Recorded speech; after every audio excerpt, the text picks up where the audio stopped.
If you believe the stories, mankind's pride gave rise to the Darkspawn.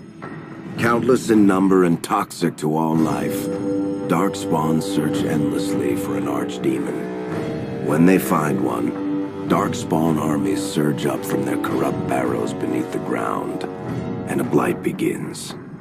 Grey Wardens are the only warriors capable of destroying an archdemon, and history always honors the one who sacrifices all to kill the beast.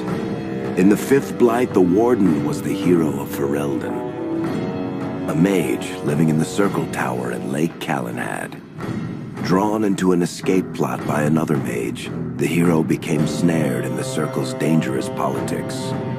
Duncan, a Grey Warden, helped the mage escape to a new life as a warden. The allied Ferelden and Grey Warden forces met in Ostagar, where King Kaelin's armies and a host of wardens gathered, ready to destroy the Darkspawn. But valor turned to despair as Loghain betrayed his king. Kaelin's forces were slaughtered, and the south was lost. The hero, now a full-fledged Grey Warden, survived with the aid of Flemeth, the mysterious witch of the wilds. Joined by Flemeth's daughter, Morrigan, and a Grey Warden named Alistair, the hero set out to build an army strong enough to abolish the Blight. With the traitorous Loghain now seated on Ferelden's throne, the Warden sought help from the influential Arl Eamon of Redcliffe. However, they arrived in Redcliffe to find the town under siege. As each night, undead rose in waves and assailed the battered village. With the hero's help, the people of Redcliffe stood fast against the undead horde. The Wardens reached Arl Eamon's castle only to find the Arl lying at the edge of death, and his court fallen into madness. To save his father's life, Eamon's young son, Connor, had made a deal with a demon, and quickly fallen victim to its possession. The hero intervened, freeing Connor from possession, and breaking the demon's hold over Redcliffe. But deals with demons are never straightforward. The demon agreed only to save Eamon's life, not restore him to health. Arl Eamon needed a miracle to recover. The hero located an urn containing the sacred ashes of Andraste, which were said to cure any ailment. The urn was protected by ancient traps, tests of will, and a dragon-worshipping cult that wanted to twist the urn's power to its own ends. The urn remained pure, but mysteriously disappeared after the Wardens departed. Only the temple dedicated to it still stands. With a pinch of the ashes, the hero restored the Arl to health. Informed of Loghain's treachery, Eamon swore his political and military support. The circles of Magi are bound by oath to aid the Grey Wardens in times of blight. However, Lake Calenhad's tower could offer little help. One of its mages, Uldred, had become possessed by a pride demon and was twisting other circle mages into abominations. The hero fought to the top of the tower and defeated Uldred, saving the remaining mages. Grateful for their lives, the mages joined the Warden's army. The allies gained at the Circle were not the only soldiers to join the Warden's forces, however. Dalish elves don't usually make alliances, but even deep hatred can be set aside in the face of oblivion. An ancient curse was destroying Ferelden's largest Dalish clans, turning the elves into werewolves. Zathrian, the clan's keeper, claimed that the cure required the heart of the great wolf, Witherfang. Years before, Zathrian himself had afflicted a group of humans with the curse that now ravaged his clan. As long as he lived, the curse endured. The hero freed the werewolves from the long-standing curse, and the Dalish joined the Warden's forces. Blights may happen hundreds of years apart, but the dwarves who live below the surface of Thedas fight Darkspawn every day. No one is better schooled in battling Darkspawn than the warriors of Orzammar, except perhaps their allies of old, the Grey Wardens. The hero arrived in Orzammar in the wake of King Endrin's death to find political factions fighting for control the vote of a venerated paragon could break the deadlock to elect a ruler, and order the dwarves to honor their Grey Warden treaty and join the battle against the New Blight. The hero set off to find a paragon named Branka, who had disappeared into the Deep Roads in search of a legendary artifact, the Anvil of the Void, created by the renowned smith Caridin to forge mighty war golems. With Branka's help, the hero restored the Anvil of the Void, and a small army of powerful golems joined the Warden's forces. The hero emerged from the Deep Roads with a master-forged crown to bestow the Paragon's favor upon whichever rival candidate would be crowned king. Balin, the youngest son of King Endrin, who was suspected of foul play, or Haramont, the aging traditionalist backed by the Dwarven Assembly. Balin followed his father to the throne. He leads with a ruthless but progressive hand, seeking to re-establish ties to the Surface Kingdoms. With Dwarden's strength now bolstering the Warden's army, the hero had to deal with Loghain, so Ferelden could stand unified against the Darkspawn, before the Blight swallowed the world. The kingdom of Ferelden stood divided. While some nobles supported Loghain's regency, others condemned his inaction against the Darkspawn. Civil war brewed, and Arl Eamon called a landsmeet in hopes of curtailing the conflict and removing Loghain from the throne. As penance, Loghain was sentenced to join the Grey Wardens and fight Darkspawn until the end of his days. As the Warden's united army massed in Redcliffe, the Darkspawn overran Denerim, laying siege to Ferelden's capital city. The hero's army fought valiantly through Denerim and broke the Darkspawn siege. On Fort Dracon's highest tower, the hero's strongest allies fought alongside the Warden in a final heroic battle against the massive Archdemon.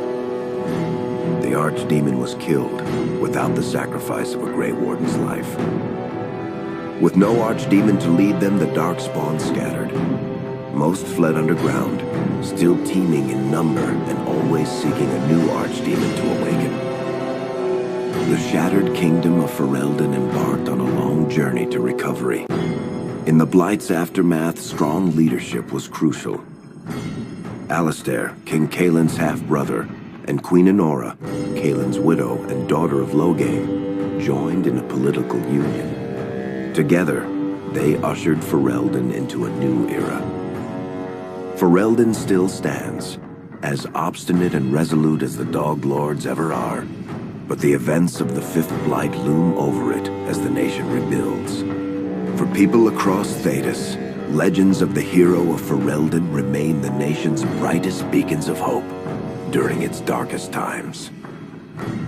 It all began in Kirkwall, the fall of Knight Commander Meredith, the Qunari Uprising, and of course, the Chantry's destruction and the onset of Mage Rebellion. One person always stood amidst the swirling chaos: Hawke, the champion of Kirkwall. The Hawke family fled Lothering, refugees from the Blight. Leandra, mother of the champion, and siblings Bethany and Carver hoped to find refuge at her family's estate in Kirkwall, far to the north. As a mage with a family legacy of magic on both sides, Hawke naturally became involved in the events that ultimately led to the Mage Rebellion. The Hawks escaped the Blight with the help of Aveline Velen, a warrior and family friend.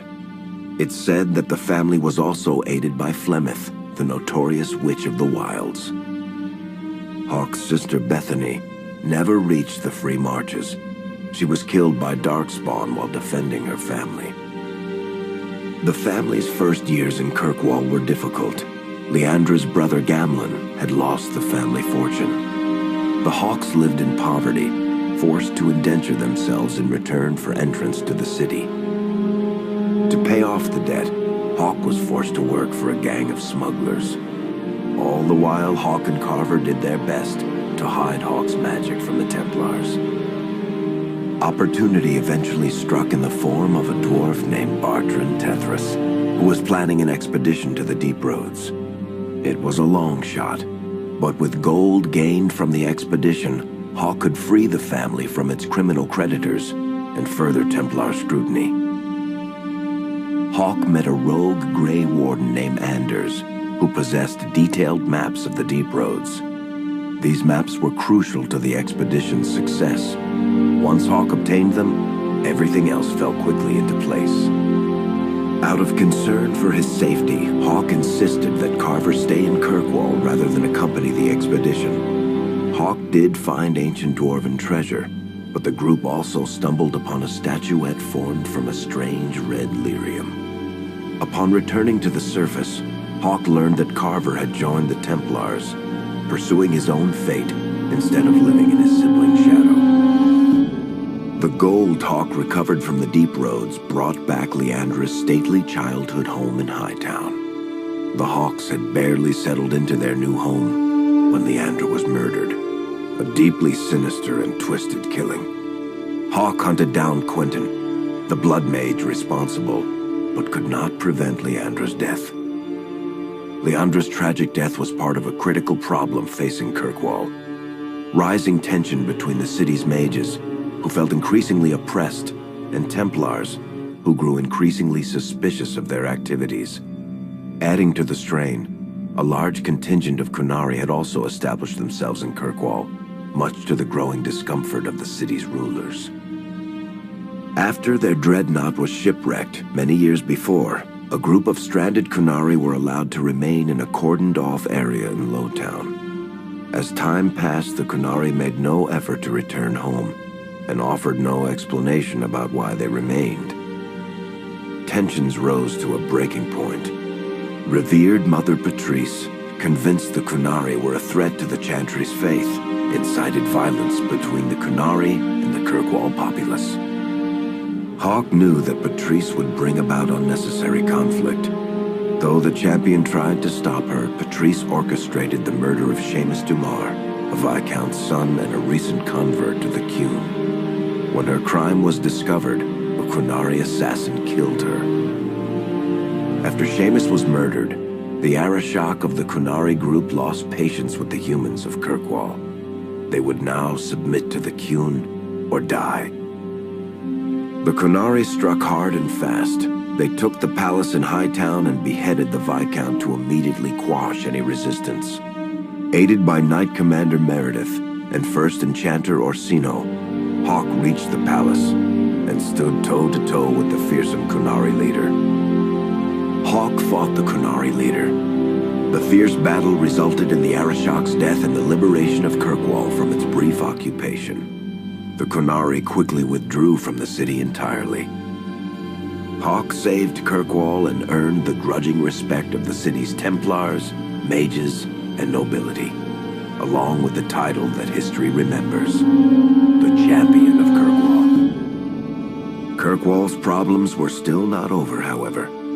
After Viscount Dumar's death, Knight Commander Meredith took power and blocked all attempts to appoint a new Viscount. Under Meredith's command, the Templars tightened their grip on the mages, planning to suppress what Meredith saw as a growing rebellion. Anders, who spent years fighting for justice and freedom for his fellow mages, saw that the time for negotiation was past. He destroyed Kirkwall's chantry, killing hundreds, including Grand Cleric Elthina. This single act began a rebellion that spread from circle to circle, until all circles of Magi had risen up in defiance against Chantry rule. Though Anders had done the unforgivable, something stayed the champion's hand. Anders survived the day, although many others did not. Fighting spread swiftly through the city. Some mages rebelled openly, many of them succumbing to possession. Templars turned their swords on mages who rebelled and on those who did not. As First Enchanter Orsino refused to bend to the Templars, Knight Commander Meredith demanded that every mage in Kirkwall be put to the sword. The Templars found an ally in the champion, who fought alongside them to quash the rebellious mages. In the end, the Templars placed Hawk on the Viscount's throne, for a time at least. The battle proved one thing: Knight Commander Meredith had gone mad. Hawk saw the truth of it when Meredith unsheathed her sword and the red lyrium idol from the deep roads was embedded within it. The blade fueled her hatred and paranoia, as it had for months. After a horrific battle, the red lyrium of the Knight Commander's sword consumed her as she died. Meredith became a statue, her face a frozen mask of horror. Little is known of the champion since that final battle. However, Hawke's story lives on in legend and song. Memories of the indelible changes the champion of Kirkwall brought to the face of Thedas. The Mage Rebellion in Kirkwall was felt throughout Thedas, the news spreading like wildfire. The Templars clamped down in response, but each new restriction only made things worse. Led by Grand Enchanter Fiona, the mages voted for independence. The Circle of Magi would govern itself, without the Chantry and especially without the Templars. The result was cataclysmic. 2 circles were destroyed. Those within killed to the last mage, before the rest fled into the wilderness. Perhaps the mighty Empire of Orlais could have intervened in the war before it began, but that was not to be. Grand Duke Espard began a deadly civil war against Empress Celine, vying for the Orlesian throne. The mages were offered safe haven in neighboring Ferelden, but the Templars followed, and so their battle spread across all of Thedas. As head of the Chantry, Divine Justinia ordered the Templars to stand down. They refused, declaring their own independence. Thus, the war began in earnest. Templars hunting mages, mages fighting Templars. Their clashes wreaked untold destruction, and all sense of order was falling to pieces.